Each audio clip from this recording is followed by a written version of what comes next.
¿Cuántos de ustedes se han encontrado en esa encrucijada donde tienes que bajar los estándares para sentir que lograste algo?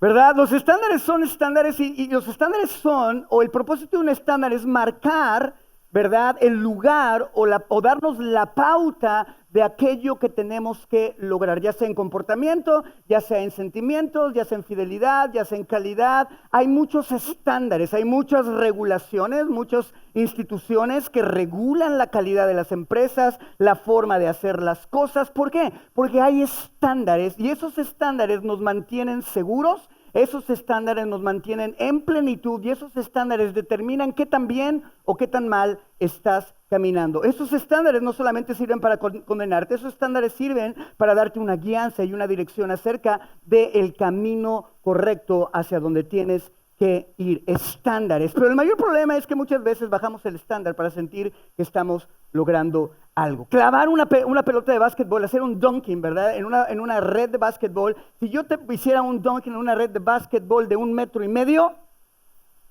pues no sería tan impresionante, ¿verdad? Los dunkings y todas estas cosas que hacemos son impresionantes. ¿Por qué? Porque ves a un aro súper alto, 3.5 metros de altura, y ves a un cuate corriendo que brinca como conejo y embarra la pelota. Y eso es lo impresionante de hacer un dunking. Eso es lo impresionante de clavar una pelota de básquetbol en un aro. No tiene nada de impresionante a 1,5 metros. Hay gente que se emociona por esto, ¿verdad? O ves a los chavitos, ¡no! Pero en un arito así, chiquito, ¿no? Si yo ahorita sacara una pelota de básquetbol, que soy bien alto, como pueden ver, y empezar a jugar y de repente brincar en una red, ¡ah! Y caería, me sentiría bien macho y bien fuerte y bien guapo y todo así de, mira mi amor lo que hice, ¿no? Y si mi esposa viera la red así chiquitita, pues no estaría impresionante, pero mucha gente se emociona por estar logrando cosas cuando han bajado los estándares. Y pensamos que el mal de muchos es consuelo de poco. O como decimos en México, de tonto. Yo creo que una de las cosas que tenemos que entender es que los estándares nos dan dirección, nos dan propósito, nos dan guianza, nos dan claridad, nos corrigen. En la Pascua, hoy que estamos celebrando la Pascua, celebramos que Jesús no bajó el estándar. Jesús jamás bajó el estándar tocante la adoración a Dios. Y estaba, ¿verdad? Y Él fue el único que clavó la pelota a la altura perfecta para traer justicia divina para nuestras vidas. Tú y yo hoy celebramos la resurrección de Cristo y celebramos que Él se levantó de los muertos, celebramos que tuvo una semana, ¿verdad? La semana pasada hablamos del Domingo de Palmas y cómo Él vino y nos hicimos la pregunta, ¿quién es este? ¿Quién es este Jesús para mí? ¿Quién es este Jesús? ¿A qué me está llamando? Y ahora, ¿verdad? Vimos el Viernes Santo, el sábado, domingo, Jesús crucificado y hoy celebramos que de hecho la resurrección de Cristo fue un domingo, históricamente estamos celebrando su resurrección en un increíble, se me hace increíble para mí que estoy bien nerd y me gusta todo lo que histórico y todos los contextos, así cosas raras. Me encanta eso. ¿Por qué? Porque hoy estamos celebrando que Jesús no bajó el estándar, Él se levantó. Pero Él se levantó no solamente para que nos juntemos un domingo y recojamos huevitos en el parque o nos vistamos de colores bonitos, ¿verdad? Y digamos Happy Easter y He's risen indeed. No, Él no resucitó para eso, Él resucitó para tener comunión contigo. Él resucitó para restaurar la división que había entre Dios y el hombre por causa del pecado. Este es el propósito de la Pascua, comunión. Y en el libro de Malaquías, que vamos a empezar ahí un poquito acerca de este estudio, en el libro de Malaquías vemos al pueblo de Israel, profeta Malaquías, el último libro de la Biblia del Antiguo Testamento. Y está el pueblo de Israel quejándose porque Dios no está haciendo su parte. Ellos van a la iglesia, van a la sinagoga, ellos están siguiendo los preceptos, ¿verdad? Que han bajado el estándar y ellos están diciendo, Dios, nosotros estamos haciendo todo lo que nos pediste y tú no estás haciendo tu parte. Y Dios usa al profeta Malaquías para corregir al pueblo de Israel y dice, tú no estás haciendo tu parte. ¿Por qué? Porque has bajado el estándar. La adoración que le estás rindiendo a Dios es una adoración miserable, es una adoración pobre, es una adoración que no sirve. Estás ofreciendo corderos ciegos, estás ofreciendo corderos cojos, estás ofreciendo corderos que tienen mancha, que no son perfectos delante de Dios. Si tú quieres que Dios celebre tu adoración cuando tu adoración es una adoración mediocre, Y cuando muchas veces no nos damos cuenta del estándar y vivimos en una comunidad donde los estándares se diluyen y se hacen más bajos, tendemos a normalizar la carencia de calidad y la carencia de lo que Dios nos llama a hacer. Lo normalizamos. Todo el mundo lo hace, todo el mundo adora así, todo el mundo tiene estos problemas, todo el mundo dice esto, todo el mundo hace aquello. Los cristianos también lo hacen, el mundo lo hace, ¿por qué yo no lo voy a hacer? Empezamos a normalizar y tenemos que entender que Dios es un Dios santo, un Dios único, un Dios que no cambia, que es el mismo ayer, hoy y siempre, y que es un Dios lleno de amor, lleno de misericordia, pero también lleno de juicio, y también lleno de poder para traer justicia sobre tu vida, de corregirte. Y tenemos que entender que ese Dios no ha cambiado y su demanda de justicia, de santidad, es la misma. Y eso es lo que estamos viendo con el pueblo de Israel. Ellos siempre estamos haciendo todo lo que tenemos que hacer y tú, Dios, no estás haciendo tu parte. Y tal vez muchas veces en nuestra vida como cristianos nos encontramos en esa situación. Pensamos que estamos haciendo todo lo que tenemos que hacer y Dios no está haciendo lo que Él tiene que hacer. Y entonces te enojas y entonces te hieres y entonces dices, ya no voy a servir a Dios. ¿Por qué? Porque simplemente Él no es real, porque no está haciendo lo que yo le pido, cuando no nos hemos dado cuenta que el estándar al cual Él nos ha llamado sigue siendo carente, bajo. Y hoy en esta Pascua quiero llamarnos a una exhortación, animarte a realmente analizar cómo está tu adoración, para que entonces podamos adorarle a Dios de la manera que Él desea que le adoramos. No de la manera que yo puedo, no de la manera que yo quiero, de la manera que Él desea y Él quiere, habilitados por Él, por su Santo Espíritu, para hacer lo que Él nos manda. Amén.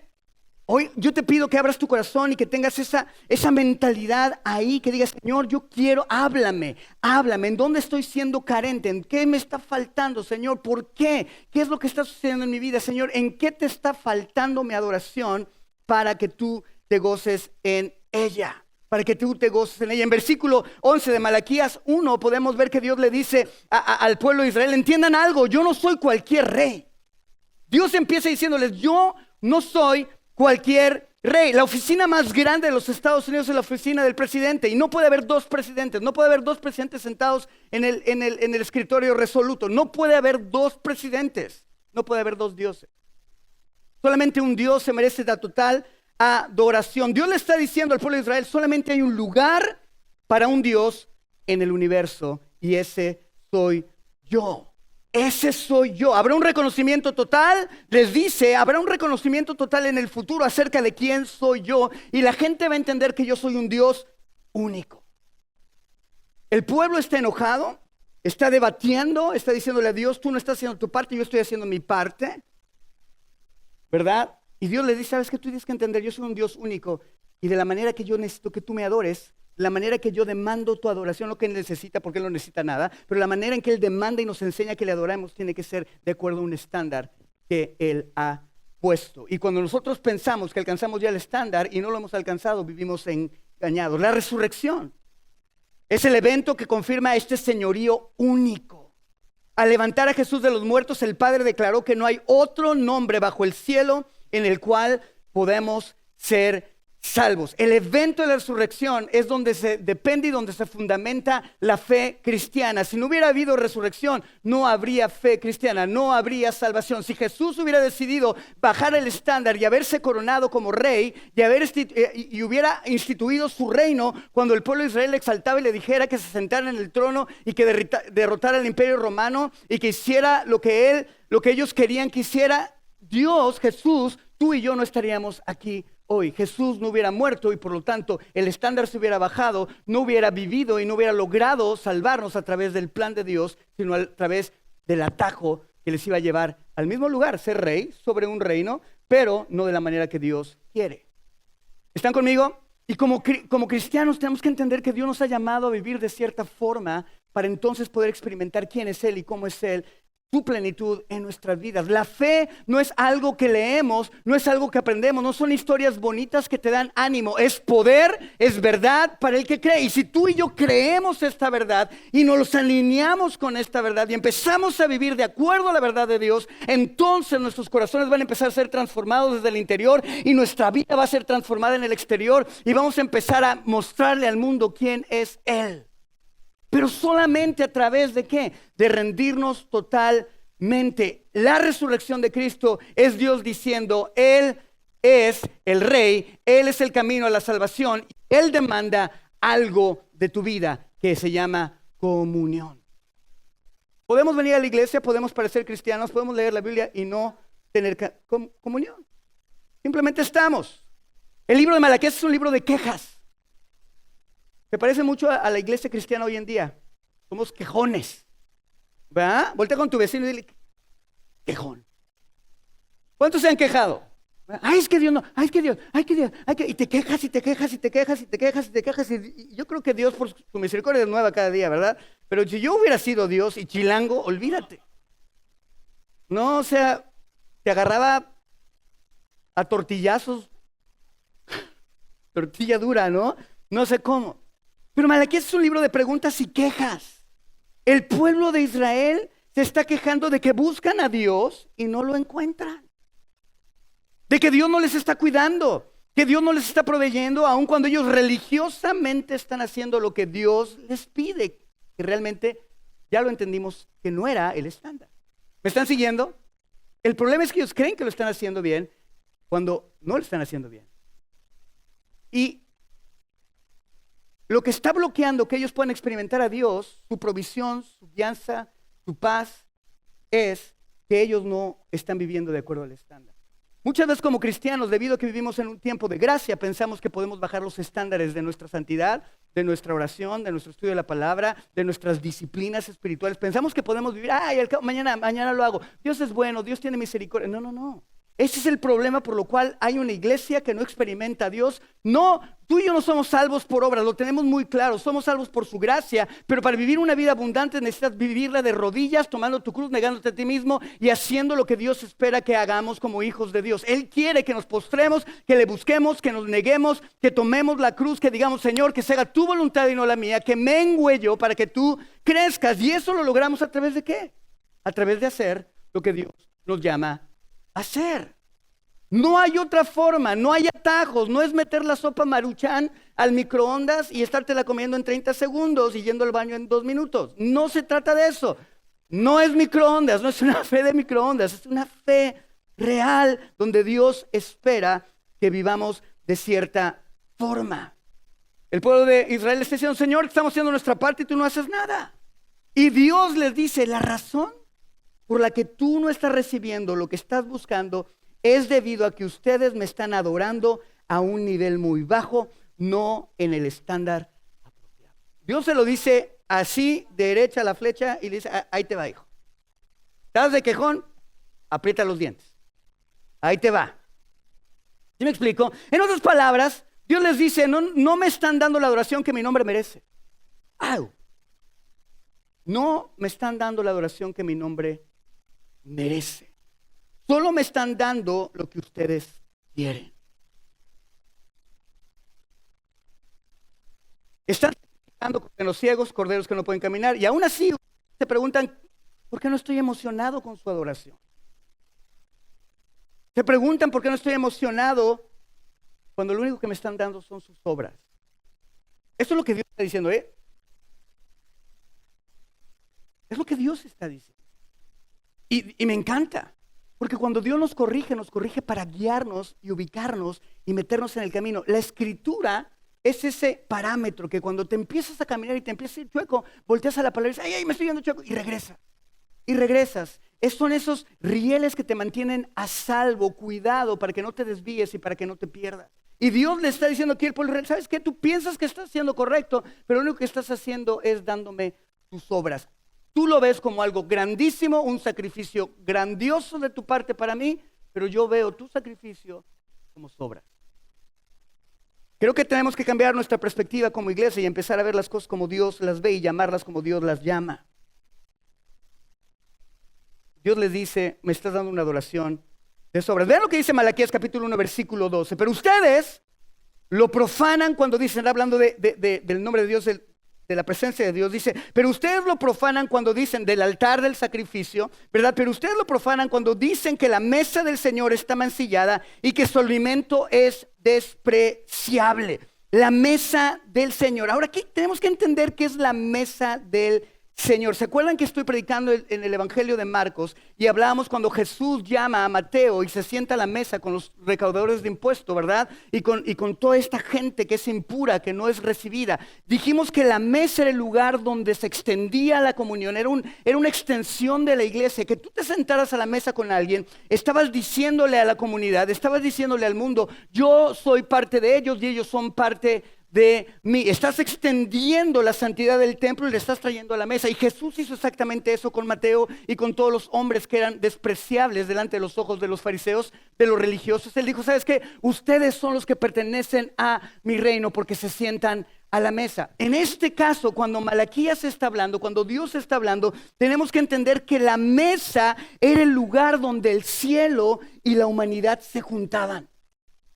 ¿Y qué hacían en esta mesa? La mesa era el lugar donde cortaban los sacrificios, traían los animales, ahí los degollaban, ahí los partían. Imagínense cómo estaba esa mesa, llena de sangre, llena de grasa, de las gorduras de los animales. Era una mesa que estaba sucia.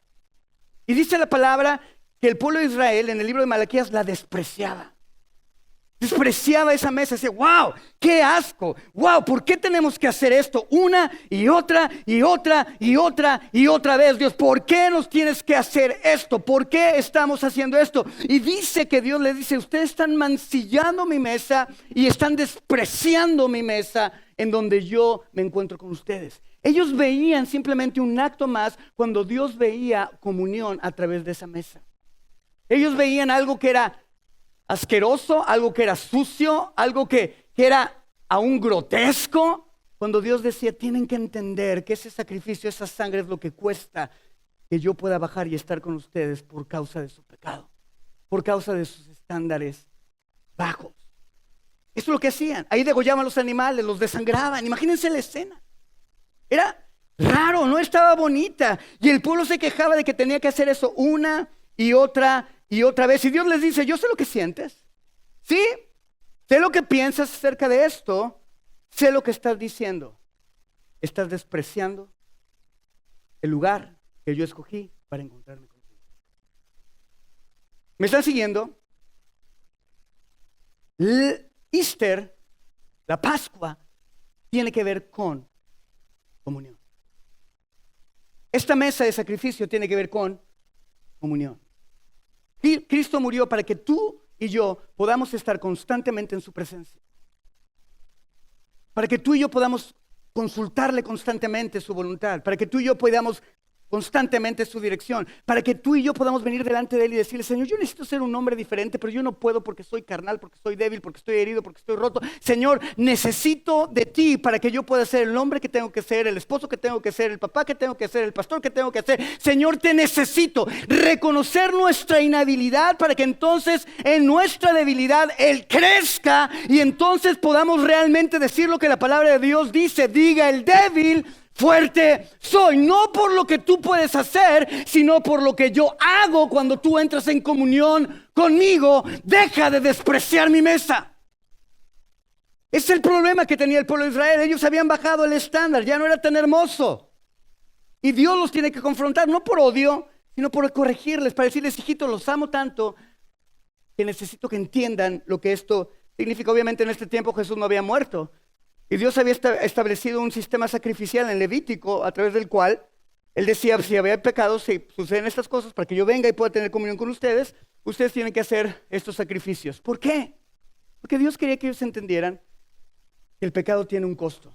Y el costo es la vida de un inocente perfecto. Porque no podías sacrificar cualquier cosa. Tiene que ser algo perfecto, algo limpio, algo sin mancha. ¿Y qué pasaba? Ellos decían, wow, es que este es sin mancha. ¿Por qué no le sacrificamos al cieguito? ¿Por qué no le sacrificamos al cojito? Ah, pues no tiene nada de malo. Pues sí, él quiere sangre, ¿no? Él está diciendo, yo quiero perfección. ¿Lo vemos?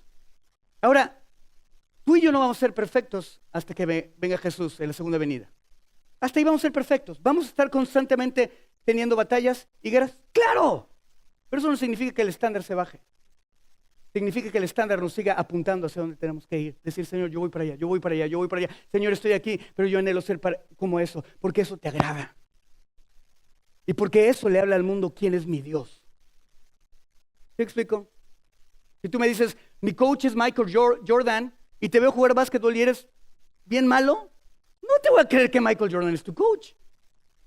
Si tú me dices, yo soy cristiano y mi Dios es el fuerte de Israel, el león de Judá, y te veo y digo, seguro. ¿Sí me explico? Es lo que Dios está diciendo, no bajes el estándar, no bajes el estándar. ¿Qué tenía de especial la mesa? ¿Por qué se quejaron? ¿Por qué se estaban quejando? La mesa era muy especial porque la mesa es el lugar donde la santidad de Dios y la necesidad del hombre se encuentran. ¿Dónde qué? Di conmigo, la santidad. La santidad de Dios y el hombre se encuentran. Es el lugar donde lo divino se encuentra con lo carnal. Es el lugar donde el cielo se junta con la tierra. Es el lugar en donde se rompe toda cosa que nos es contraria, que nos separa, que nos divide, que nos confunde, que tiene tinieblas, que tiene falta de dirección. Ahí es donde se rompe todo y el cielo se junta con la tierra. Y entonces podemos recibir la guianza del Dios viviente. ¿Cuántos necesitan esa guianza? Yo la necesito. Yo la necesito porque soy bien sonso. Soy bien burro, cabezón, como tú. ¿Sí o no? Somos burros. Y es que digo, Dios, estórbame porque de plano. Amén. Me estoy explicando. Esto es increíble. Esto es increíble. Ahora entendamos algo. Teológicamente hablando, cuando hablo de teológicamente hablando, la teología es que, ¿cómo veo yo a Dios? ¿Están de acuerdo? Todos somos teólogos. Todos tenemos una forma de ver a Dios. Puede estar chueca, puede estar correcta. Si está chueca, hay que leer la Biblia para que se nos enderece. Punto. ¿Verdad? Ahorita estamos hablando de los estándares, que sí son estándares, nunca los vamos a cumplir, pero por eso no significa que no debemos de dejar de buscarlos y de perseguirlos. ¿Queda claro? Eso es teología. Mi conocimiento, mi entendimiento acerca de lo que la palabra de Dios dice. Teológicamente hablando, tenemos que decir que Dios es trascendente. ¿Sabes qué es trascendente? Es un atributo de Dios que nos dice que Él está totalmente, distintivamente separado de la creación. No hay forma que lo entendamos correctamente. No hay forma de que lo sentamos perfectamente. No hay forma porque Él es muy grande. ¿Me están siguiendo? Trasciende todo. El tiempo, el espacio, la materia. Él trasciende todas las cosas, pero aún así es inmanente. ¿Qué significa? Que Él decidió estar contigo constantemente. Y he aquí yo estaré con ustedes todos los días de su vida hasta el fin. Este Dios que es tan santo, tan fuerte, que todo lo sabe, que todo lo puede, ese Dios está diciendo, yo quiero que tú vengas a mí. Yo quiero que tú vengas a mí y seas lo que yo te he llamado a ser, un embajador mío en la tierra. Al centro de su santidad, al centro de su trascendencia está la santidad. Él es santo, Él es santo, Él es santo. Es lo único que hace distinto a cualquier cosa, su santidad. Él es santo. ¿Me están siguiendo? Y en esa santidad Él dice, yo quiero estar contigo. Yo quiero entrar en comunión contigo. Pero para entrar en comunión contigo tiene que quitarse de en medio aquello que me está separando de ti, que se llama pecado. Y para que ese pecado se quite, tiene que morir alguien, derramar su sangre. ¿Por qué? Porque como soy un Dios santo, soy un Dios justo. Y como soy un Dios justo, me lleno de ira en contra de las cosas que no son correctas y que me separan de ti. Y para que esa ira sea calmada, necesito que tú seas propicio. ¿Qué significa esto? Que tú ofrezcas algo que satisfaga la demanda de justicia que yo estoy pidiendo debido al pecado que vino al mundo. ¿Me están siguiendo? Entonces él dice, ¿sabes qué? Si hay una ira en Dios, ese Dios santo, ese Dios glorioso, ese Dios lleno de gracia, es un Dios que se llena de ira. Y nos dice la Biblia en Romanos capítulo 1, versículo 8, que la ira de Dios se manifiesta, pero es una ira pasiva, no se enoja, no está a la ira total, que es la que se va a ver durante el tiempo de la tribulación y la gran tribulación. Es una ira que va a venir y se controla. Y Dios está diciendo, ok, yo necesito que tú te acerques a mí. Esa ira, yo necesito que alguien pague por eso. Tu pecado, tu falta de estándar genera ira. Y la forma en que se aplaca la ira es cuando yo veo que alguien ya pagó el precio por el pecado, que es la muerte. Juan 3:16. Perdón, Romanos 6:23. Porque el pago del pecado es muerte, mas la dádiva de Dios es vida y vida en abundancia. Algo tiene que morir. Alguien tiene que apaciguar la ira. ¿Están conmigo? Y eso lo hace diferente. Su santidad. Tú y yo tenemos un Dios santo. Santo, santo, santo. ¿Cuál es el problema del pecado? Ese es el problema. El pecado crea una barrera entre el Dios trascendente y el hombre. En otras palabras, no podemos intimidar. Dios no puede tener intimidad con el hombre debido al pecado. Y tiene que haber muerte. Entonces Dios instituye este sistema sacrificial. ¿Para qué? Para enseñarnos que el pecado tiene un costo muy alto. Y que Él no va a entrar en comunión con nosotros si no se paga ese precio. Punto. ¿Me están siguiendo? Es lo que tiene que ver Levítico. Todas las cosas que leemos en Levítico es para decirnos, ¿sabes qué? Yo soy santo, tú no eres santo. Debido a tu pecado, necesito que alguien apacigüe mi ira y necesito que alguien muera. Y lo que va a apaciguar mi ira va a ser la muerte de estos animales. No es que a Dios le gustaran los sacrificios de animales. No, Él simplemente nos está enseñando algo. Estamos separados y yo soy el que está haciendo todo lo que se necesita hacer para resarcir tu comunión conmigo. ¿Me están siguiendo? Yo sé que estoy yendo un poquito más profundo en el área de teología, pero es importante que entendamos. Es importante que no seamos una iglesia que simplemente no conozcamos la Escritura. Tenemos que ser una iglesia que conozcamos la palabra. Yo estoy viendo lo que la Biblia dice, no lo que José Luis dijo, o no lo que Eddie dijo, no, ¿qué dice la Biblia? ¿Qué es lo que dice la Biblia? Eso es lo que yo quiero saber, porque eso es nuestro Dios. Y Dios nos está diciendo esto. ¿Me estoy explicando? Está diciendo, ese es el problema. Jesús murió con un propósito, comunión. ¿Y qué pasa con la iglesia hoy en día? No está teniendo la comunión al nivel que deberíamos de tenerla debido al precio que Jesús pagó. Es una comunión pobre, enana. Es una adoración despreciable. ¿Sí me explico? Esto es impresionante. Ok. Deuteronomio 29, versículo 9, dice, ahora cumplan con cuidado las condiciones de este pacto para que prosperen en todo lo que hagan. Dicho simplemente, los pactos fueron diseñados para traer bendiciones. Dios está haciendo un pacto con el pueblo de Israel. Dice, yo voy a hacer un pacto. Si tú vienes y entregas estos sacrificios y vives de acuerdo a estas cosas, entonces yo voy a entrar y voy a entrar en comunión contigo. ¿Cuál es el propósito de los pactos? ¿Ponernos trabas? ¿Ponernos vínculos que nos impidan acercarnos a Dios? No, nos está dando pactos a través del cual Él puede derramar su bendición. Sin esos pactos, Él no puede derramar su bendición. Sin esos estándares, Él no puede derramar su bendición. Si tú no pagabas, ¿verdad?, el precio de tu pecado con la ofrenda correcta, Dios no podía entrar en comunión contigo. Punto. Y tú no podías decirle, Dios, es que yo te estoy dando y te estoy trayendo los borregos ciegos y los borregos cojos y tú no me hablas y tú no me guías y tú no me das dirección. Y Dios dice, exactamente, porque yo no te pedí un borrego ni cojo ni ciego, te pedí un borrego perfecto, sin mancha, cuyo hueso no ha sido roto. Y Dios no venía. Y ellos dicen, pero nosotros estamos acercando y Dios no está haciendo su parte. No. El que no está haciendo su parte eres tú y soy yo.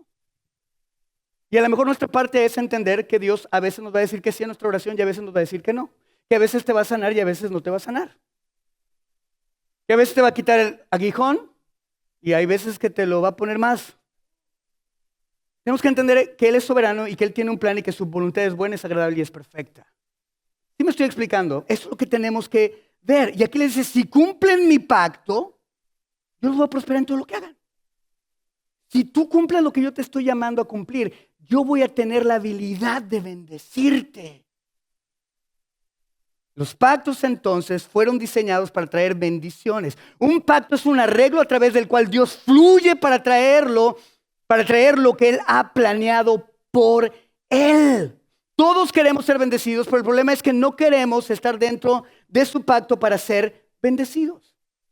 ¿Sí me explico? ¿Cuántos de aquí quieren bendiciones? Levanta tu mano. Todos queremos bendiciones. ¿Cuál es el propósito? ¿Cuál es la forma de obtener esas bendiciones? ¿Entrar al qué? Al pacto.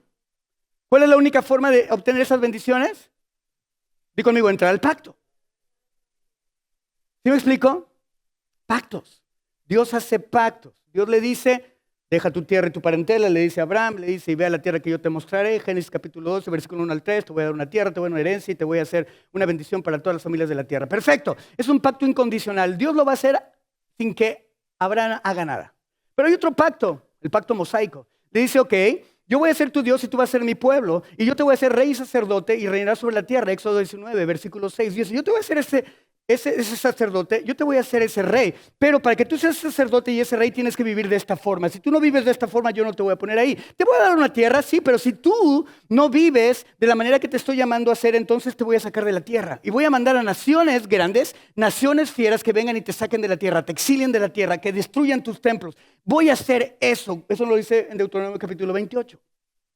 Ahí puedes ver todas las bendiciones, todas las maldiciones que vienen de guardar o no guardar el pacto. ¿Sí me estoy explicando? Pero Dios dice, pero si tú cumples lo que te estoy mandando a hacer, entonces yo voy a hacer esto.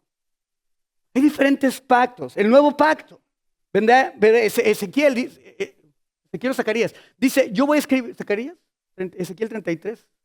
Bueno, no, está por ahí en uno de esos dos. Dice, yo voy a hacer, y yo pondré mis leyes en tu mente y las escribiré en tu corazón y entonces andarán delante de mí. Es un nuevo pacto. Dice, yo lo voy a hacer. A David le dice en 2 Samuel capítulo 7, le dice a David, yo voy a poner un reino, tu reino será eterno, y voy a poner uno de tu descendencia que va a reinar con vara de hierro, y su reino será eterno y será justo. Y hablaba de Jesús, la simiente de pactos que Dios hace. Y los pactos Dios los hace ¿para qué? Para darnos dirección, para darnos claridad, pero al mismo tiempo para poder derramar su bendición sobre nuestras vidas. No ha cambiado. Hemos ido de pacto en pacto, en pacto, en pacto, y tú y yo estamos bajo el nuevo pacto, la habilitación del Espíritu Santo para que Él nos transforme interiormente y entonces podamos obedecerle a Dios. Tenemos al Espíritu Santo, el cual nos habilita para hacer lo que Dios nos ha llamado a hacer. No es en tus fuerzas, no es con fuerza, no es con espada, es más por mi Santo Espíritu. Dice el Señor, tenemos que venir a Dios y decirle, Espíritu Santo, ayúdame a ser el hombre que tengo que ser, a ser la mujer que tengo que hacer, a ser el hijo que tengo que hacer, a ser el estudiante que tengo que ser. Entendamos algo, la vida cristiana no se puede vivir en aislamiento o separados de Dios.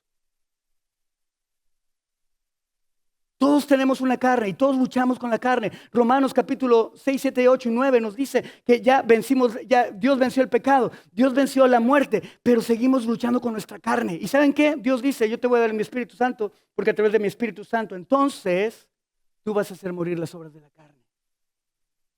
¿En qué? Di conmigo, comunión.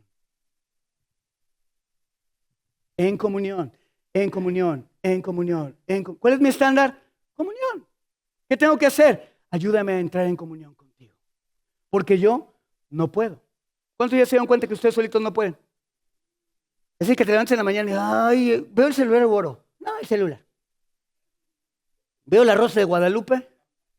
¿O veo... ¿Sí, verdad?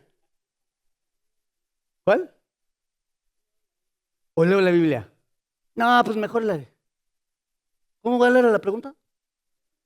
¿Sí me explico? ¿Vamos bien? Entonces, recapitulando, rapidísimo, recapitulando. Dios hizo un pacto con Israel. ¿Estamos de acuerdo?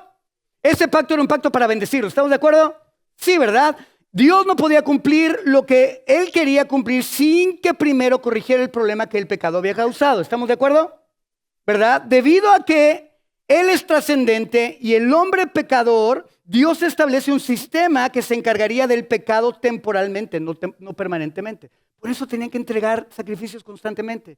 ¿Por qué? Porque el sacrificio de los machos cabríos y de los bueyes no quitaba el pecado, sino solamente lo cubría. Y Dios, al ver el pecado cubierto, bajaba y entraba en comunión. Pero cada vez tenía que haber sacrificios para que Dios bajara. Por eso Jesús es el Cordero de Dios que quita, no que cubre. Juan 1:29, el Cordero de Dios que quita el pecado del mundo. ¿Vamos bien? Entonces, Dios dice, ustedes tienen que hacer una fiesta, la fiesta del Yom Kippur, la fiesta de la expiación. Y en esta fiesta de la expiación van a ofrecer estos sacrificios para que yo perdone sus pecados y entonces entre en comunión con ustedes. El sacerdote mataba al cordero, tomaba a otro, ponía las manos sobre el cordero y lo sacaban del pueblo y Dios era liberado para poder, de acuerdo a su pacto con Israel, bendecirle. ¿Están conmigo?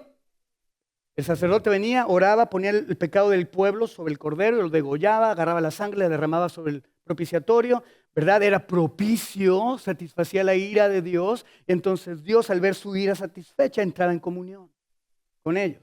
¿Vamos bien? Ahora, la palabra de Dios nos dice que el Antiguo Testamento era una sombra ¿de qué? De lo que iba a venir. Vean esto, está cañón.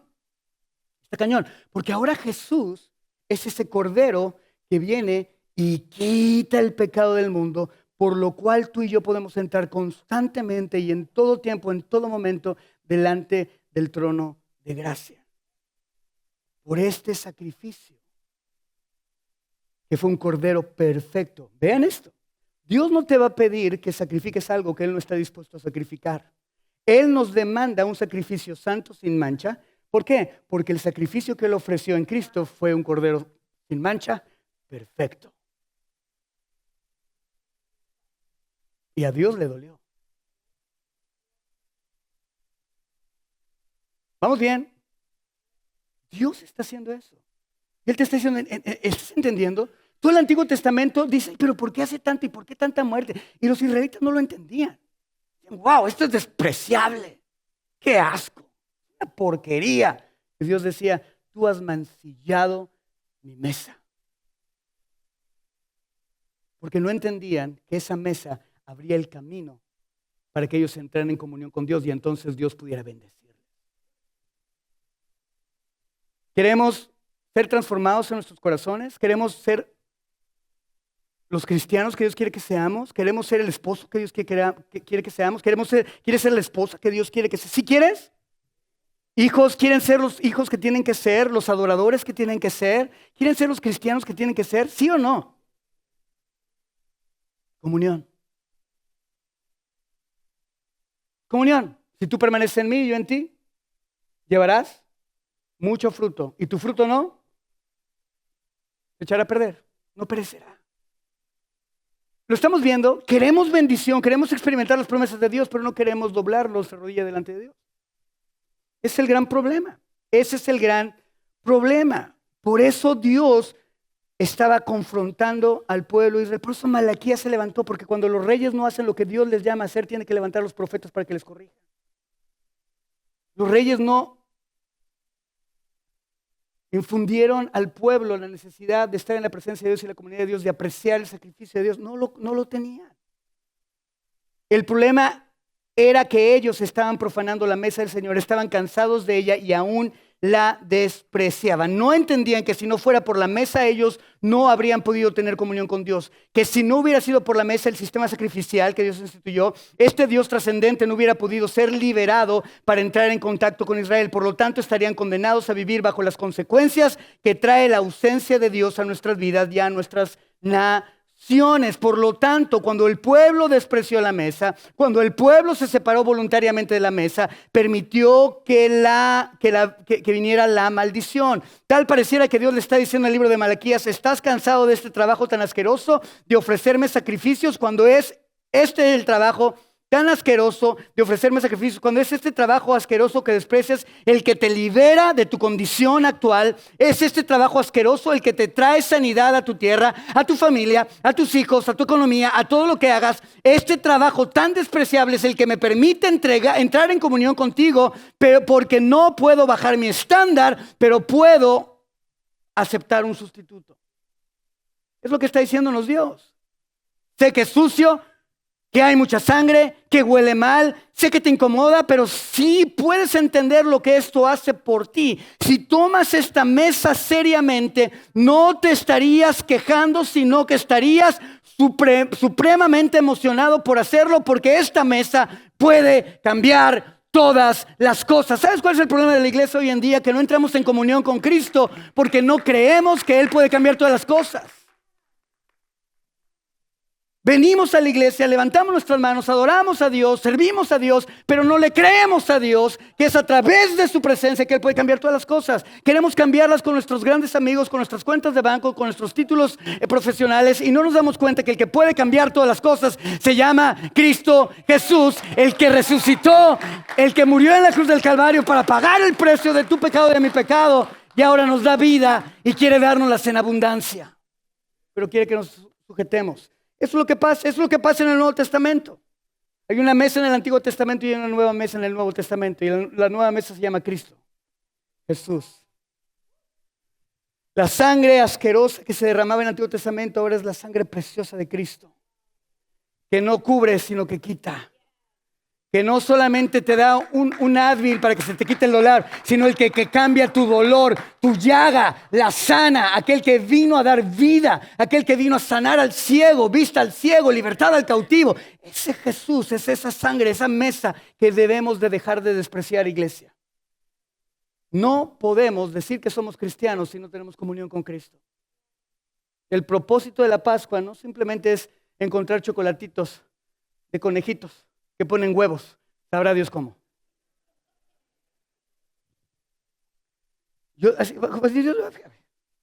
Pero ¿por qué recogemos huevos de conejos? O sea, ¿cómo? O sea, hello. ¿Qué onda, Dios? ¿Qué onda? ¿Sí o no? O sea, no te pases. ¿Sí me explico?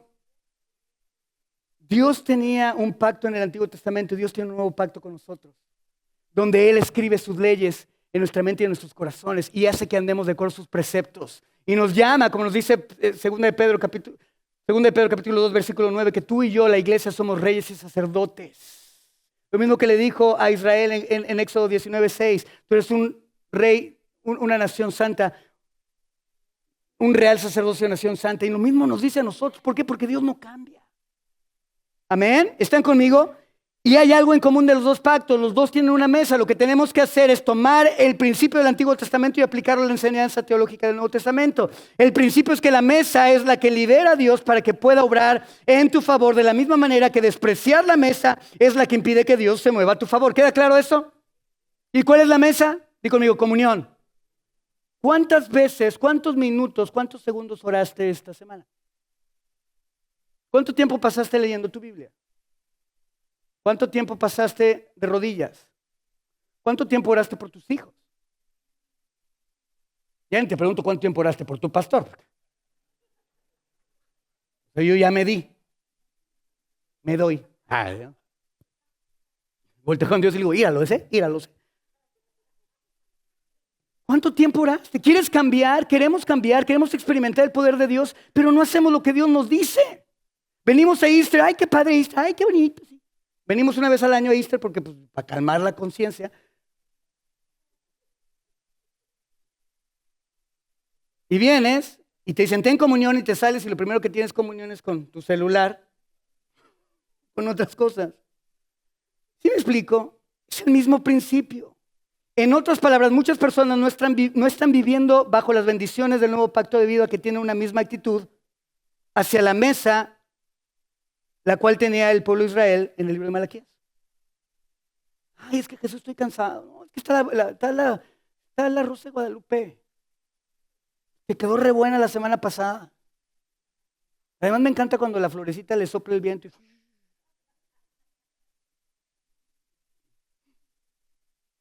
Eso me encanta. Es que mañana, ¿no? Al cabo tu misericordia no va a caer. Ándale. Tú eres bueno, ¿eh? Nunca cambies, vales 1000. Y te jeteas. Y en la noche te despiertas porque tienes pesadilla. Que te está picando algo en el pie. Y gritas. Y que te abandonan en la selva amazónica. Así le pasó a mi esposa en la semana. Dice, es que ¿por qué no me rescataste? Estaba en las Amazonas y algo me picaba el pie y no podía caminar. Yo, mi amor, estás soñando. ¿Serio? Yo te abandonaba y enojada. ¿Les ha pasado? Su esposa se enchila por lo que soñó y tú, yo no hice nada. Te abandonaba en las Amazonas, mi amor. Yo no te voy a descansar. Ok. 1 Corintios capítulo 10, versículo 16. Ya voy a terminar en unas 2 horas. Esta copa de bendición, por la cual damos gracias, no significa que entramos en comunión con la sangre de Cristo. Este pan que partimos no significa que entramos en comunión con el cuerpo de Cristo. Vean lo que dice. Cuando habla de la Santa Cena, en capítulo 10 de 1 Corintios. ¿Verdad? Es el nuevo pacto. Y nos está diciendo que cuando tomamos el pan y cuando bebemos el vino, estamos entrando ¿en qué? Di conmigo, comunión. Di conmigo, ¿qué?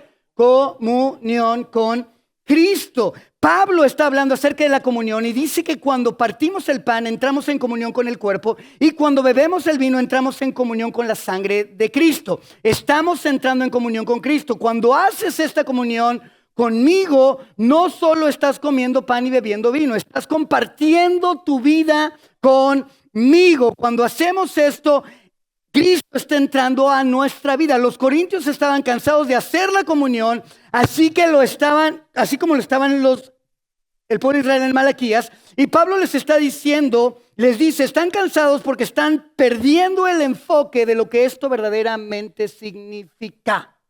Cuando tú vienes a la iglesia cada domingo, ¿verdad? No significa que tienes comunión con Dios solamente los domingos, la tienes diariamente, pero los domingos nos juntamos como cuerpo para glorificar al Rey de Reyes, para exaltarlo por lo que Él ha hecho, para bendecirlo por lo que Él es y no por lo que nos da y nos hace. Y durante la semana lo tienes que hacer. Pero ¿qué está pasando aquí con estos corintios? También se habían cansado de la comunión. Y tú y yo nos cansamos de la comunión. Mucha gente a mí me ha preguntado, ¿por qué no hacemos la comunión todos los domingos? ¿Por qué?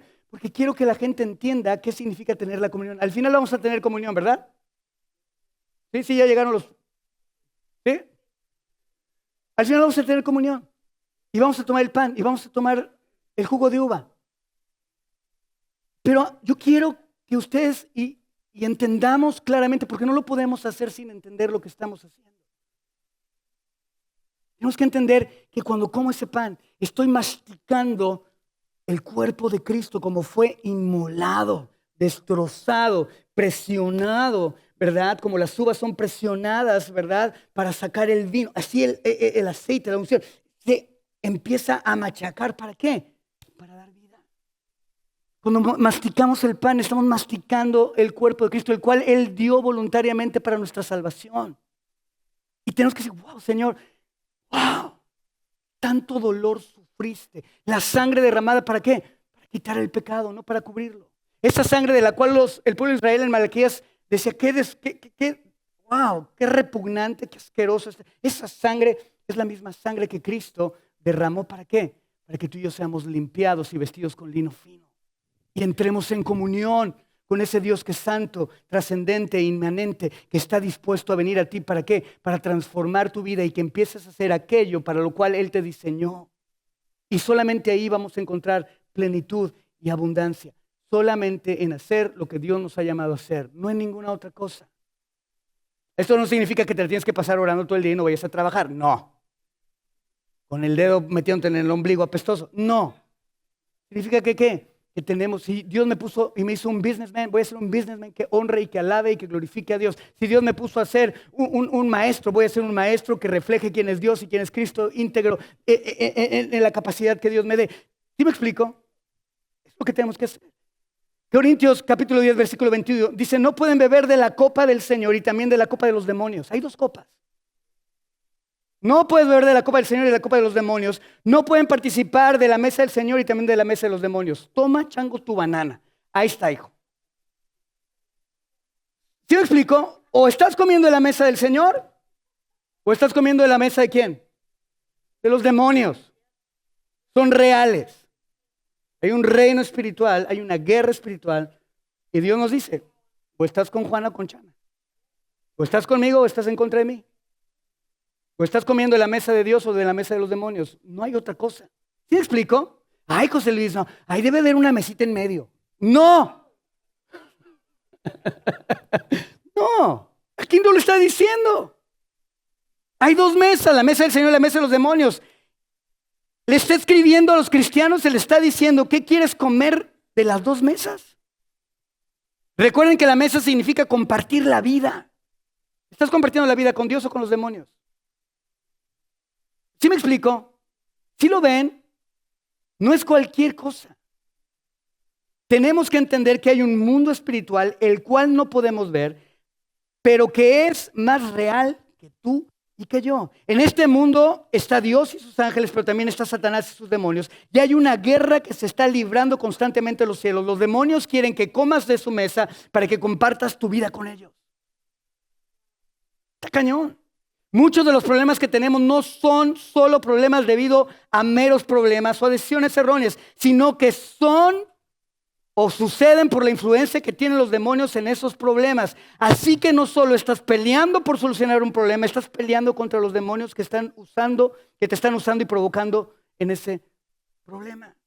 El problema real es con quién estás compartiendo tu vida. Lo resumimos ahí. ¿Con quién estás compartiendo tu vida? ¿Con Dios o con los demonios? Ay, pero si soy salvo, no estoy compartiendo mi vida con Cristo, José Luis. A ver, contéstame esa, a ver. ¿Eres tan bueno? Sí y no. El matrimonio. Tú puedes estar legalmente casado en tu matrimonio, pero íntimamente separado. Tú puedes estar legalmente casado con Cristo porque su obra y tu confesión al aceptarlo como Señor y Salvador te hace legalmente acepto delante de Dios, te justifica, te pone una posición justa delante de Dios para que puedas tener comunión con Él, pero eso no significa que estás ligado en comunión con Él. Y aquí hay ejemplo de muchos. ¿Verdad que sí? Soy legalmente salvo, pero no estoy en comunión con Dios. Podemos estar conectados relacionalmente sin estar conectados íntimamente. Cuando recibes a Cristo estás legalmente salvo, pero esto no significa que estás íntimamente relacionado. Muchos cristianos están conectados relacionalmente, son salvos, pero no están conectados íntimamente con Él, porque desprecian la mesa. Por lo tanto, no están compartiendo su vida con Cristo, ni Cristo con ellos. Easter no es solo recordar que legalmente Cristo vive, es saber que Él murió para conectarme con Él a través de su resurrección hoy. Yo recibí del Señor lo mismo que les transmití a ustedes, 1 Corintios 11, 23 al 26, que el Señor Jesús, la noche que fue traicionado, tomó pan y después de dar gracias lo partió y dijo, este es mi pan, este es mi cuerpo, que por ustedes he entregado. Hagan esto en memoria de mí. De la misma manera, después de cenar, tomó la copa y dijo, esta copa es la del nuevo pacto de mi sangre. Hagan esto cada vez que beban de ella en memoria de mí, porque cada vez que comen este pan y beben esta copa, proclaman la muerte del Señor hasta que yo venga. Hasta que yo venga. Cuando una persona viene a Cristo es perdonada por sus pecados, pero ¿por qué el infierno sigue metiéndose conmigo en diferentes áreas de mi vida? El problema es que vemos los problemas, pero no vemos la injerencia satánica con ellos. El diablo no quiere que lo conectes para que no hagas nada en contra de esto. Él te dice, sí, tú tranquilo, llévatela tranquila. Sí, Dios es bueno, es misericordioso, tiene gracia. No, tranquilo, no, vas bien. Dios dice, no. Dice no.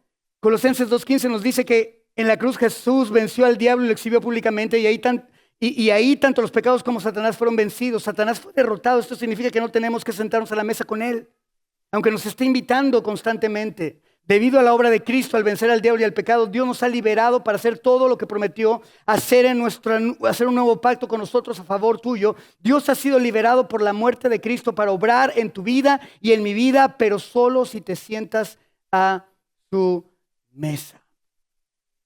Solamente ahí. Hoy Dios te está llamando a ti y a mí a que entendamos que el propósito de la resurrección es que tengamos comunión. Y que esa comunión, si decides no tenerla con Dios, la estás teniendo con el diablo. Porque todo lo que te aleja y es contrario a Dios es del diablo. No hay de otra. Por tanto, que eres tibio, si fueras frío, fueras caliente, qué chido. Pero por tanto, que eres tibio, te vomitaré de mi boca. ¿Qué quiero decir con esto? Quiero que hoy salgas de este lugar sabiendo que ese Dios tan hermoso quiere tener comunión contigo. Y que tal vez en tus afanes, en tus heridas, en tu dolor, en tu quebranto, has menospreciado la mesa. Has menospreciado o hemos menospreciado el sacrificio de Cristo para poder venir delante de Él y entrar en comunión. Y hoy quiero recordarte en este Easter, en esta celebración de resurrección, que la puerta está abierta. El trono de gracia es accesible está accesible y está abierto delante de ti por el sacrificio de Cristo. Y que desde este día salgas y cuando salgas de este lugar puedas estar consciente de que puedes tener una comunión constante con Él en la iglesia, en tu trabajo, donde estés, en la escuela, en donde quiera que estés, con tu familia, con tu esposa, con tus hijos, en donde estés, Dios está contigo y Él quiere dirigirte y Él quiere guiarte. Pero tenemos que decirle, Señor, yo hoy me siento a tu mesa. Amén. Amén. Es el mensaje que tengo para ti el día de hoy. Y hoy yo te quiero pedir, José Luis, hoy te quiero pedir si tú quieres venir delante de Dios hoy y decir, ¿sabes qué, Señor? Tal vez en mi vida he estado menospreciando ese sacrificio tan grande. ¿Y cómo lo estoy menospreciando, José Luis?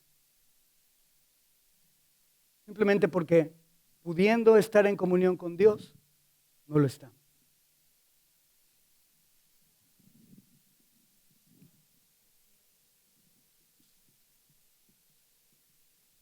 Y eso es Dios diciendo, ahí está mi mesa. ¿Qué vas a hacer? Así que hoy yo soy el primero parado aquí, pidiéndole perdón a Cristo, diciendo, Señor, perdóname porque pudiendo estar más, no lo he hecho. Y hoy quiero, Señor, ser consciente de ti. Y hoy reconozco que en mi carne no puedo, que en mi fuerza no puedo, que aún, como decía Pablo, anhelo hacer lo bueno y hago lo malo. Y me doy cuenta que no puedo yo solo. Ayúdame. Si tú eres esa persona como yo, aquí estoy parado, yo creo que tú te pongas de pie ahí donde estás. Y que le digas, Señor, yo quiero celebrar tu resurrección teniendo comunión contigo.